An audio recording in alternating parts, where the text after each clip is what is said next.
Assalamualaikum warahmatullahi wabarakatuh. Perkenalkan, nama saya Rizky Aditya dari kelas MB 4403 dengan nomor NIM 14001202065.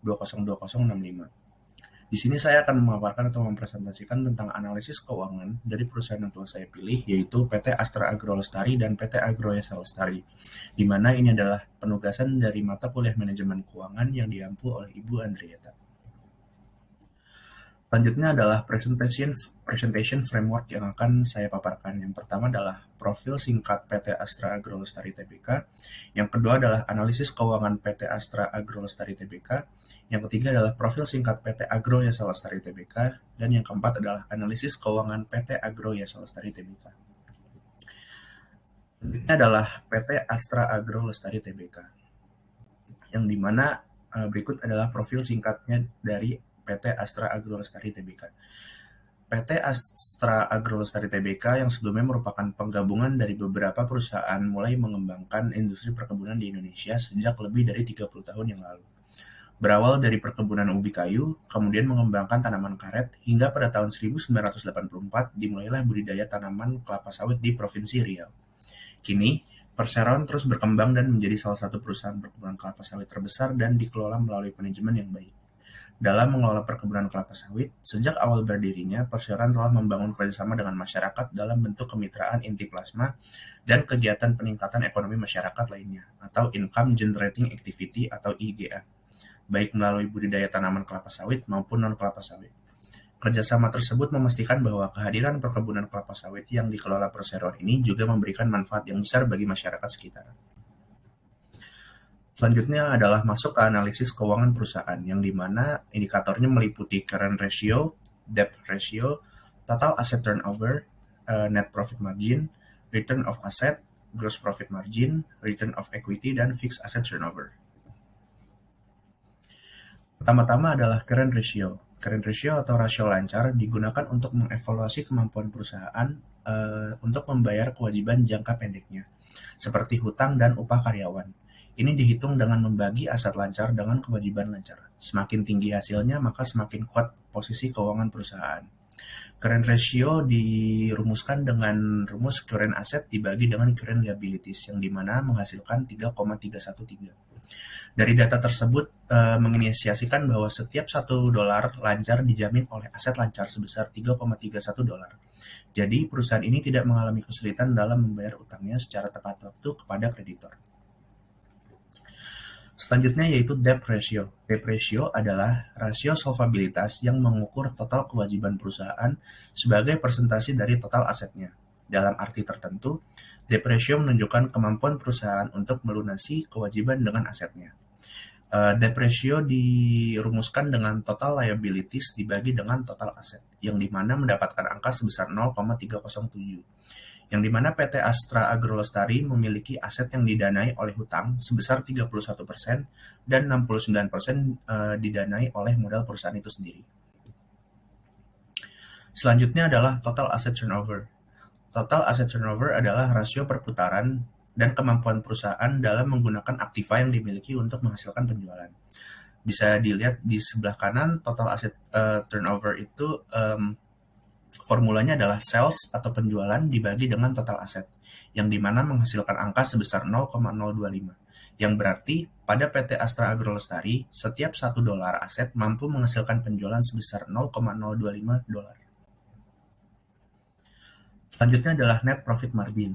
Net profit margin adalah rasio yang menggambarkan besarnya laba bersih yang diperoleh oleh perusahaan pada setiap penjualan yang dilakukan. Bisa dilihat di sebelah kanan, net profit margin memiliki rumus net income atau laba bersih dibagi dengan sales atau penjualan, yang menghasilkan angka sebesar 1,270, yang berarti setiap $1 sales atau penjualan mampu menghasilkan laba bersih sebesar $1,27.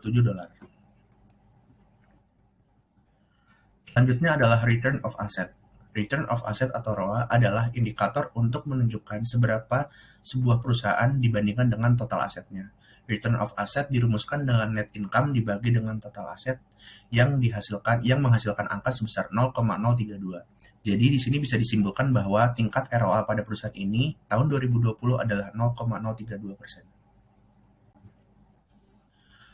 Selanjutnya adalah gross profit margin. Gross profit margin adalah rasio yang berguna untuk mengetahui keuntungan kotor perusahaan dari setiap barang yang dijual.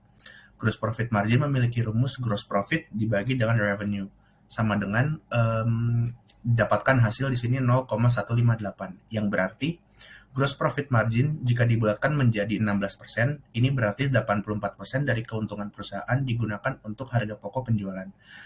Dan untuk produksi produk yang diproduksi perusahaan adalah 16% dari laba bersih perusahaan. Selanjutnya adalah return of equity. ROE atau return of equity digunakan untuk mengukur kemampuan suatu badan usaha dalam menghasilkan laba dengan bermodalkan ekuitas yang sudah diinvestasikan oleh pemegang saham. Di sini dapat dilihat return of equity memiliki rumus net income atau laba bersih dibagi dengan total common equity, yang di data tersebut menghasilkan sebesar 0,046. Dari hasil rasio tersebut, pengembalian ekuitas pada PT Astra Agro Lestari pada tahun 2020 adalah sebesar 0,46%. Lebih baik daripada dibandingkan dengan tahun 2019 sebesar 0,01%. Dan yang terakhir adalah fixed asset turnover. Fixed asset turnover adalah rasio keuangan yang mengukur produktivitas dan efisiensi aset tetap dalam menghasilkan sebuah pendapatan. Bisa dilihat di sebelah kanan, fixed asset turnover memiliki rumus yaitu sales atau penjualan dibagi dengan net fixed asset, yang di data ini menghasilkan angka sebesar 0,040.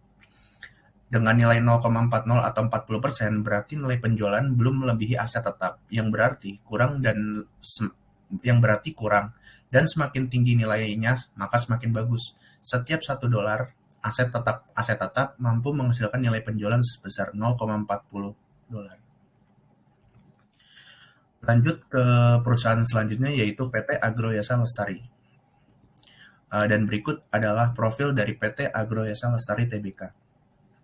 PT Agro Yasa Lestari merupakan swasta nasional yang diselenggarakan serta terorganisir dan di bawah hukum Republik Indonesia, yang didirikan dan bermarkas di daerah khusus Ibu Kota Jakarta. PT Agro Yasa Lestari merupakan perusahaan yang bergerak dan didukung oleh 3 komponen utama dalam bisnis, yaitu teknik, trading, dan jasa, dengan spesifik bidang khusus yaitu geosintetik dan juga bidang khusus lainnya. Ini menitikberatkan pada lingkup desain, pengadaan barang, pemasangan atau installer. Prinsip bisnis yang kami gunakan adalah memberikan pelayanan yang terbaik bagi pelanggan atau customer, baik dalam penyediaan desain, kualitas produk, pemilihan produk, harga yang bersaing, dan ketepatan waktu pengiriman. Sasaran penggunaan produk-produk geosintetik adalah untuk menunjang proyek-proyek pemerintahan seperti Kementerian Pekerjaan Umum dan BUMN, proyek-proyek swasta, pertambangan, dan perminyakan, serta industri terkait lainnya. PT Agro Yasa Lestari dalam operasionalnya telah didukung oleh sistem manajemen dan sumber daya manusia yang prima. Juga beberapa perusahaan prinsipal terkemuka sebagai agen maupun distributor baik dalam perusahaan lokal maupun perusahaan internasional. Selanjutnya masuk ke analisis keuangan perusahaan, yaitu yang pertama adalah current ratio. Yang sudah saya jelaskan sebelumnya, yaitu current ratio adalah rasio lancar yang digunakan untuk mengevaluasi kemampuan perusahaan untuk membayar kewajiban jangka pendek dan seperti hutang dan upah karyawan, yang dirumuskan dengan current asset dibagi dengan current liabilities. Pada perusahaan ini dihasilkan angka sebesar 2,652, yang berarti setiap $1 lancar dijamin oleh aset lancar sebesar $2,65. Jadi perusahaan ini tidak mengalami kesulitan dalam membayar utangnya secara tepat waktu kepada kreditor. Selanjutnya yaitu debt ratio. Debt ratio adalah rasio solvabilitas yang mengukur total kewajiban perusahaan sebagai persentase dari total asetnya, yang dirumuskan dengan total liabilities dibagi dengan total aset. Pada perusahaan ini menghasilkan angka sebesar 0,327. Pada PT Agro Yasa Lestari memiliki aset yang didanai oleh hutang sebesar 33% dan 67% oleh modal perusahaan. Selanjutnya adalah total asset turnover. Total asset turnover adalah rasio yang mengukur kemampuan perusahaan dalam menggunakan aktiva yang dimiliki untuk menghasilkan penjualan yang digambarkan dalam rasio berikut. Total asset turnover dirumuskan dengan sales dibagi dengan total aset. Dan pada perusahaan ini dihasilkan angka sebesar 0,143, yang berarti pada PT Agro Yasa Lestari setiap $1 aset mampu menghasilkan penjualan sebesar $0,14. Yang berikutnya adalah net profit margin. Net profit margin adalah rasio yang menggambarkan besarnya laba bersih yang diperoleh oleh perusahaan pada setiap penjualan yang dilakukan. Seperti yang kita bisa lihat di bawah, net profit margin memiliki rumus yaitu net income atau laba bersih dibagi dengan sales atau penjualan. Dan pada perusahaan ini didapatkan hasil sebesar 0,414, yang berarti setiap $1 sales mampu menghasilkan laba bersih sebesar 0,414 dolar. Selanjutnya yaitu return of asset. Return of asset atau ROA adalah indikator untuk menunjukkan seberapa sebuah perusahaan dibandingkan dengan total asetnya. Yang berarti return of asset memiliki rumus net income atau laba bersih dibagi dengan total aset. Dan pada perusahaan ini dihasilkan angka sebesar 0,059. Jadi dapat disimpulkan bila tingkat ROA pada tahun 2020 adalah 0,059%. Selanjutnya adalah gross profit margin. Gross profit margin adalah rasio yang berguna untuk mengetahui keuntungan total perusahaan dari setiap barang yang dijual. Bisa kita lihat di bawah, gross profit margin dirumuskan dengan gross profit dibagi dengan revenue. Dan pada perusahaan ini dihasilkan angka sebesar 0,333. Hal ini berarti 67% dari keuntungan perusahaan digunakan untuk harga pokok penjualan dan untuk memproduksi barang, dan 33% untuk biaya lain-lain dan laba bersih perusahaan. Selanjutnya adalah return of equity. ROE atau return of equity digunakan untuk mengukur kemampuan suatu badan usaha dalam menghasilkan laba dengan bermodalkan ekuitas yang sudah diinvestasikan oleh pemegang saham. Bisa kita lihat di bawah, return of equity memiliki rumus net income dibagi dengan total common equity, yang pada perusahaan ini dihasilkan angka sebesar 0,088, yang dimana hasil rasio pengembalian ekuitas pada PT Agroya Lestari ini pada tahun 2020 adalah sebesar 0,88%, lebih baik daripada tahun 2019 yang sebesar 0,01%. Dan yang terakhir adalah fixed asset turnover, yang dimana fixed asset turnover adalah rasio keuangan yang mengukur produktivitas dan efisiensi aset tetap dalam menghasilkan sebuah pendapatan. Fixed asset turnover dirumuskan dengan sales atau penjualan dibagi dengan net fixed asset.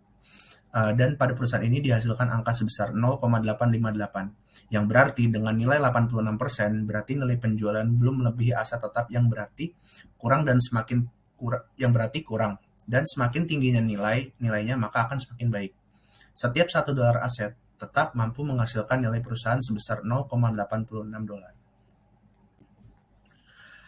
Selanjutnya adalah kesimpulan dari apa yang sudah saya presentasikan tadi. Jika dilihat dari analisis keuangan PT Astra Agro Lestari dan PT Agroya Lestari, di sini dapat disimpulkan bahwa pada tahun 2020 rasio keuangan yang lebih besar didapatkan oleh PT Agroya Lestari. Bukan hanya lebih besar, tetapi perusahaan ini rasionya lebih stabil dan bila dibandingkan dengan PT Astra Agro Lestari, yang mana menunjukkan bahwa perusahaan tersebut berjalan dengan baik. Sekian presentasi dari saya, kurang lebihnya mohon maaf. Wassalamualaikum warahmatullahi wabarakatuh.